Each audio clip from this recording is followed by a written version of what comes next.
अस्सलामु अलैकुम वरहमतुल्लाहि वबरकातुहू। अऊज़ु बिल्लाहि मिनश शैतानिर रजीम। बिस्मिल्लाहिर रहमानिर रहीम। व्यूअर्स, उम्मीद है आप खैरियत से होंगे और खुश व खुर्रम होंगे।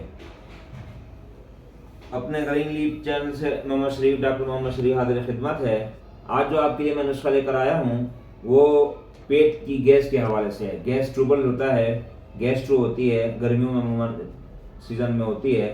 तो गर्मियों का मौसम आने वाला है, तो इससे कबल मैं नुस्खा बता रहा हूँ वो आप घर में बना के तैयार करके रख लें अपने लिए, ताकि जो है ऐसी नौबत पेश आए तो दवा इस्तेमाल की जा सके। इसमें सबसे पहले जो है वो जंजबील है। किसी भी पंसार के स्टोर से जंजबील मांगेंगे तो आपको मिल जाएगी।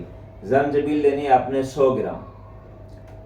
दूसरे नंबर पर मीठा सोडा। मीठा सोडा हर जनरल स्टोर में मिलता है। बेकिंग सोडा भी कहते हैं, पकाने वाला सोडा भी कहते हैं, खाने वाला आम सोडा होता है। सोडे दो किस्म के होते हैं, खारा सोडा होता है जो साबुन में इस्तेमाल होता है, एक मीठा सोडा होता है जो अद्वियात में इस्तेमाल होता है, घरों में खाने पकाने के लिए भी इस्तेमाल होता है। तो मीठा सोडा लेना है, वो भी 100 ग्राम।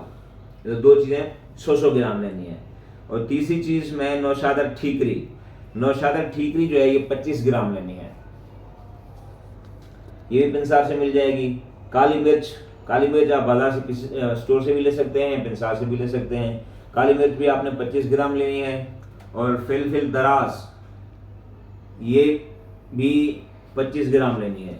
इसके अलावा बड़ी इलायची है, बड़ी इलायची कलां कहते हैं इसे, बड़ी इलायची, ये भी 25 ग्राम लेनी है।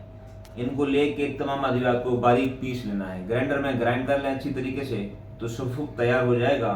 तो सफ़ूक को तैयार करके आप इस शीशी में महफूज रखें और आधा चम्मच दिन में 3 बार खाना खाने के बाद इस्तेमाल किया जा सकता है। किसी को पेट में गैस हो, बदहजमी हो, कब्ज़ की शिकायत हो, पेट दर्द की शिकायत हो, तो वो आधी चमची चाय वाली सादे पानी के साथ इस्तेमाल कर सकता है।